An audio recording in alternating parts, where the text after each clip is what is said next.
Assalamualaikum warahmatullahi wabarakatuh. Kami dari kelompok PKMAI Fakultas Hukum Universitas Negeri Semarang. Pada video kali ini kami akan menjelaskan apa itu PKMAI. Namun sebelumnya, perkenalkan nama saya Mega Restu Nuretika, NIM 811419047 dari angkatan 2019.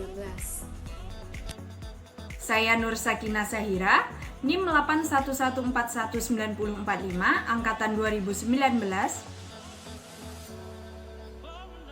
Perkenalkan, saya Rizky Mulyani Slamet, NIM 811419024, Fakultas Hukum angkatan 2019. Baiklah, langsung saja. Pertama-tama saya akan menjelaskan apa itu PKMAI. PKMAI atau artikel ilmiah merupakan suatu program penulisan artikel ilmiah yang bersumber dari suatu kegiatan mahasiswa dalam bidang pendidikan, penelitian, atau pengabdian kepada masyarakat melalui studi kasus, praktik lapangan, KKN, PKM, magang, dan lain-lain. Nah, teman-teman, perlu kalian ketahui bahwa PKMAI ini berbeda dengan jenis PKM lainnya yang melibatkan kegiatan fisik di lapangan maupun di laboratorium serta ada pengajuan proposal ke direktorat. Untuk PKMAI ini, kita hanya menyampaikan karya tulis dalam bentuk artikel ilmiah lalu dikirimkan secara online. Dalam program ini diharapkan dapat mengantarkan mahasiswa kepada keterampilan atau kemahiran dalam menulis, kemudian mampu menguraikan permasalahan serta mencari solusinya, dan mampu memilih teknik dan landasan metode penyelesaian masalah. Karakter utama PKMAI. Ada 3 karakter utama dalam PKMAI. Yang pertama, tidak ada usulan pembiayaan. Yang kedua, usulan berupa artikel ilmiah siap terbit yang mengikuti kelaziman kaidah penulisan suatu jurnal ilmiah. Dan yang ketiga, sumber penulisan artikel ilmiah tersebut adalah kegiatan yang telah selesai dilakukan oleh kelompok mahasiswa penulis artikel. Kriteria dan pengusulan PKMAI. Kriteria, persyaratan, dan tata cara pengusulan PKMAI adalah sebagai berikut. Yang pertama, pengusul PKMAI adalah kelompok mahasiswa yang sedang aktif dan terdaftar mengikuti program pendidikan S1 atau diploma. Yang kedua, anggota kelompok pengusul berjumlah 3-5 orang. Yang ketiga, nama-nama pengusul seperti ketua dan anggota harus ditulis secara lengkap dan tidak boleh disingkat. Yang keempat, bidang kegiatan harus sesuai dengan bidang ilmu ketua peneliti atau yang relevan. 5. Mahasiswa pengusul dapat berasal dari berbagai program studi yang berbeda atau dari satu program studi yang sama, namun masih dalam satu perguruan tinggi yang sama. Yang keenam, keanggotaan setiap kelompok PKMAI disarankan berasal dari minimal 2 angkatan yang berbeda. Yang ketujuh, jumlah halaman maksimum yang diperkenankan untuk setiap proposal adalah minimal 8 dan maksimal 10. Yang kedelapan, setiap mahasiswa pengusul harus membuat surat pernyataan tentang sumber penulisan PKMAI. 9. Keseluruhan proposal disimpan dalam satu file format PDF. Yang ke-10, file maksimal 5 MB diberi nama sesuai dengan format, kemudian diunggah ke Simbel Mawa. Sistematika artikel ilmiah, judul PK tidak boleh melebihi dari 20 kata, juga tidak boleh yang merupakan akronim atau singkatan tidak baku. Halaman utama terdiri atas isi artikel, halaman inti, dan lampiran.